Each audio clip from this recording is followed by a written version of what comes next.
మంత్రివర్గ విస్తరణలో భాగంగా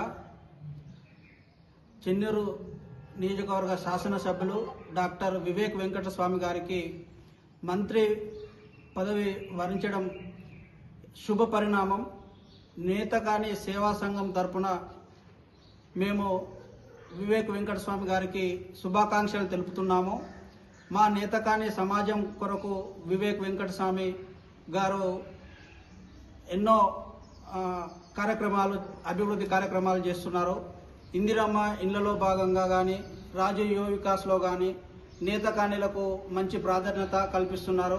అదేవిధంగా నేతకాని కార్పొరేషన్ కోసం అసెంబ్లీలో కూడా పలుమార్లు మాట్లాడడం జరిగింది. వారు ఇంకా గొప్ప గొప్ప పదవులు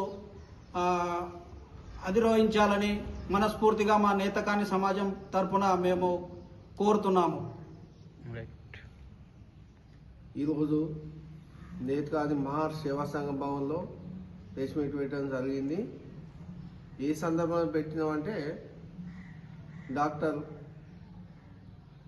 వివేక్ వెంకటస్వామి గారికి కాంగ్రెస్ ప్రభుత్వం మంత్రి పదవి ఇవ్వడంతో ఆ సందర్భం పురస్కరించుకొని శుభాకాంక్షలు తెలపడానికి మా జాతి తరఫున ప్రెస్ మీట్ పెట్టడం జరిగింది.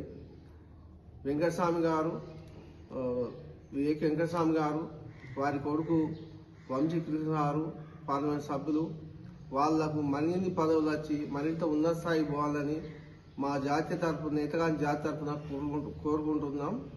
ఇదే సందర్భంగా ఈ మా నేతగాని సంఘ భవన్కు వంశీకృష్ణ గారు 50 లక్షలు పెట్టడం జరిగింది. ఆ 50 లక్షల వరకు కూడా ఇప్పుడు స్టార్ట్ అయింది.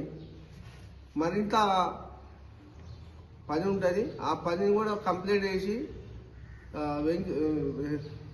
వివేక ఆధ్వర్యంలో కంప్లీట్ చేసి వాళ్ళ పీరియడ్ వరకు మొత్తం కంప్లీట్ చేసి భవన్ పూర్తి చేసి ఇస్తామని అప్పుడు మాట వేయడం జరిగింది మా సంఘానికి. అందులో భాగంగానే 50 లక్షలు పెట్టిను. మరిన్ని డబ్బులు ఎంత ఖర్చు అయిన పెట్టి ఆయన కంప్లీట్ చేస్తామని చెప్పిండ్రు.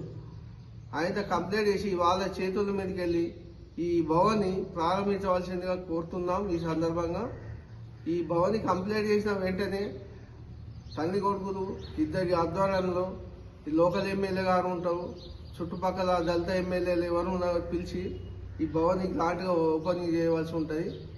దానికి సహకరిస్తామని చెప్పి సహకరిస్తుండ్రు. అందులో బాగానే ఇప్పుడు 50 లక్షలు పెట్టిండ్రు. పని నడుస్తుంది. అందుకు వారి